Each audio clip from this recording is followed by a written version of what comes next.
Hey, this is my final presentation, and I have to do it like this because I don't have the right hardware or software to do it correctly, so I'll just do it like this. And I know you can't see the words too well, but I'll submit the presentation with the video if I can, so you could follow along. The topic that I tackled in the past couple of days was just war, or when is war right?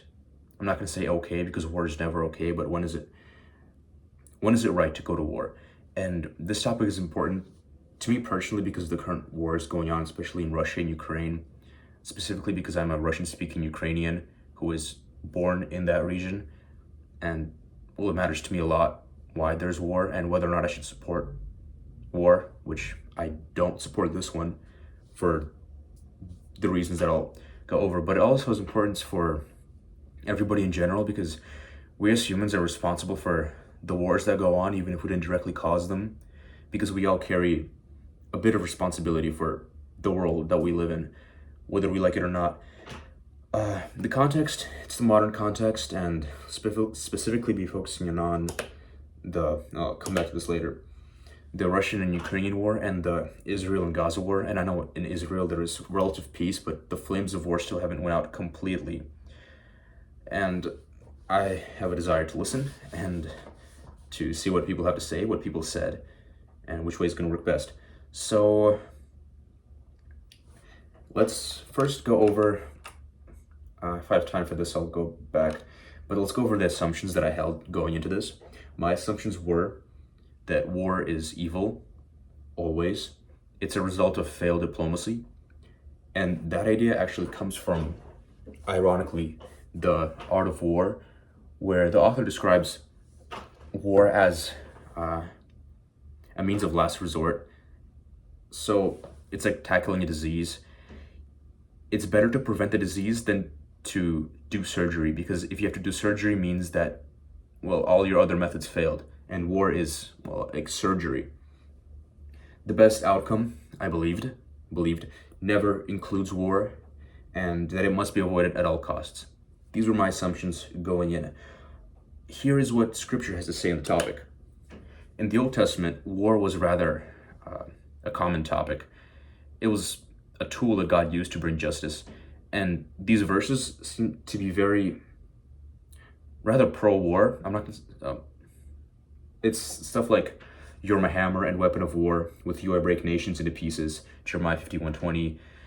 I haven't read Jeremiah in a while, but I think this is referencing Israel. God uses Israel to do justice. And the Lord is a man of war.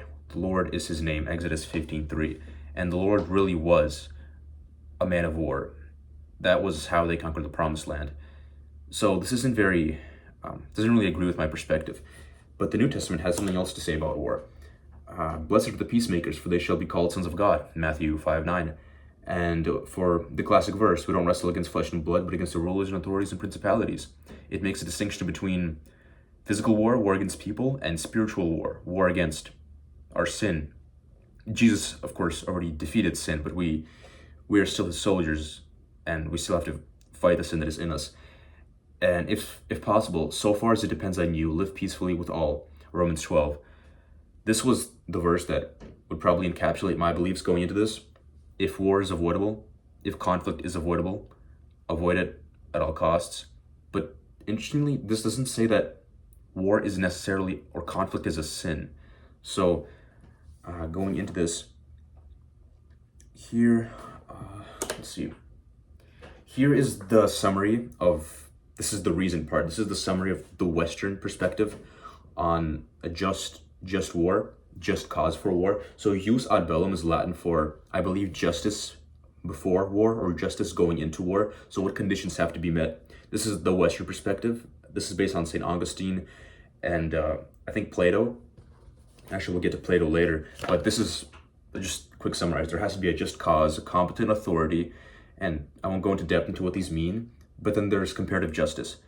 So basically, you going into war, you have to be more in the right than the person you're going to war against. And this is an Enlightenment idea that no government is completely right. It just accepts the fact that governments are imperfect, but you can be less imperfect, and that's one condition to go to war. Right intention, you're not going to war to grab resources or to take land or to take revenge or because you love war, but because, well, you have to, for whatever reason, to save people, to destroy evil. And war is the last resort, so you exhausted all other possible means. Diplomacy, weakening the enemy via, well, economic sanctions. You weren't able to avoid conflict, so well, you have to go to war. And there has to be a probability of success. You can't be going into war as like a mass suicide mission, because that's just, well, it's mass suicide. And proportionality. So the estimated destruction has to justify the ends, which is victory. And I actually want to go back to the right intention, this slide right here, the god or idol of war. I know a lot of people, not a lot of people, but I know people can worship war sometimes, and we know kings in history that just wanted war for its own sake. And this is a quote by Tim Keller in Every Good Endeavor.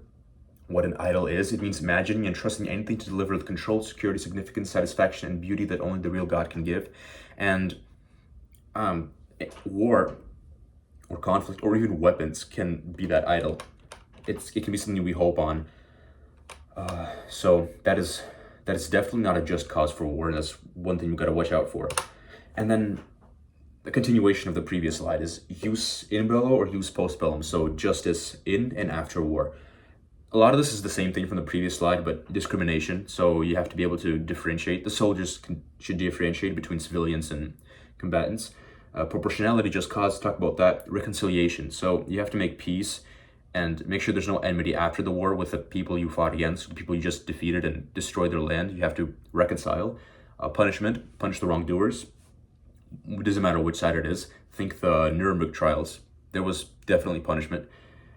And restoration, you're supposed to rebuild land, rebuild the infrastructure that civilians can live peaceably and prosper economically. So these are the requirements in war according to the Western perspective. This is the Eastern perspective, the Chinese perspective. This is based on Sun Tzu. Weapons are instruments of ill omen. This is one of my favorite quotes. War is immoral. They are only to be resorted to when there is no other choice. This is this book. So we're going back to the surgery analogy. Surgery is never good in itself, but it can be used to achieve a good, but it's never to be desired. Same thing with war. And it's similar to the Western perspective in that war is a means of last resort. But the difference between the Eastern perspective, is that in the Art of War, it talks a lot about, like, yes, we use deception, yes, we use spies, yes, we sabotage our enemies, but if we can avoid war, it's worth it. And this is how it's similar to the Western perspective on war. Here's Augustine's justification for war. I'm not going to read the whole quote, but when war is undertaken in obedience to God, it must be allowed to be a righteous war. So this, one of the fathers of Christian thought, he believes that there is such thing as a righteous war, even in a secular world. So the other father that I wanted to quote was John Chrysostom, because we talked about Augustine and his ideas enough, but he goes even further. He says, for God appointed government for the public good. When they make war, should we not pray for them? Should we not support them? That's basically his idea. I mean, they're doing it to protect us. Should we, why wouldn't we as Christians want to support them? You know, who knows? Pay our taxes, pray for them, you know, buy bonds, maybe even serve in war. He's like, the ancient fathers, the Christian fathers, they weren't exactly ancient. They're like, yeah, why not? I mean, if it's for the right cause, you know, let's go to war.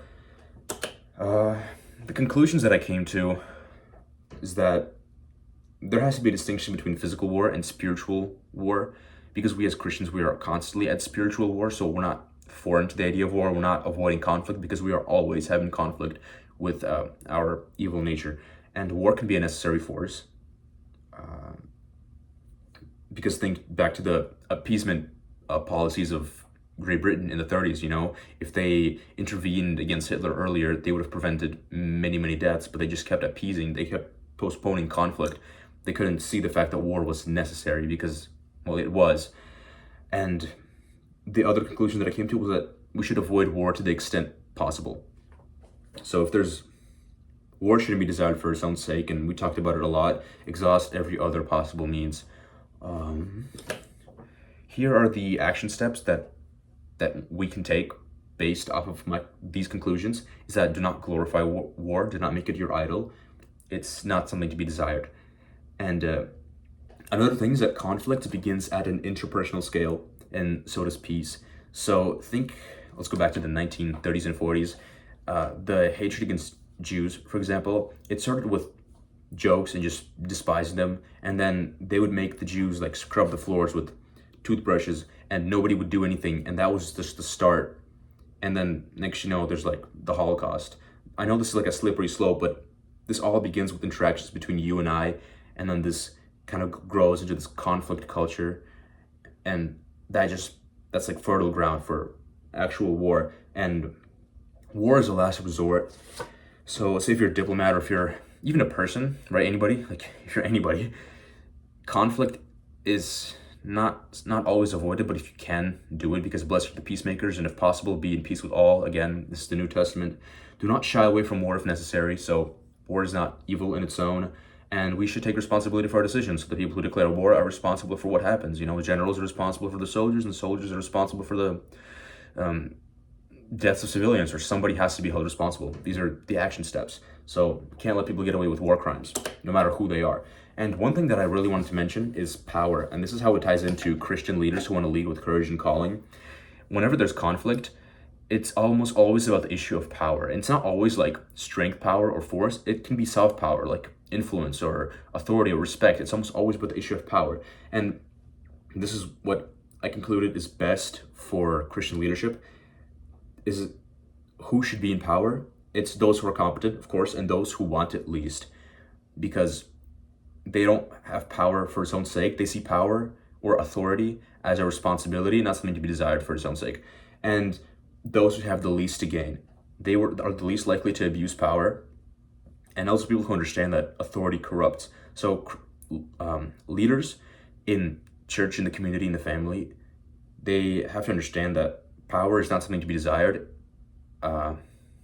It can corrupt you, and those who don't understand that are most susceptible to being corrupted by the power. This is the quote from, allegedly, Plato in the Republic. This is the philosopher king. I won't go into depth, but this was the idea of like the ideal person in power, because the philosopher does not want power. They don't really care about it. They care about higher things, but that person who doesn't want power would be the ideal candidate for that position. This is what I have to say about power, and these are my sources, and I will submit the slide. So let me see if I missed anything.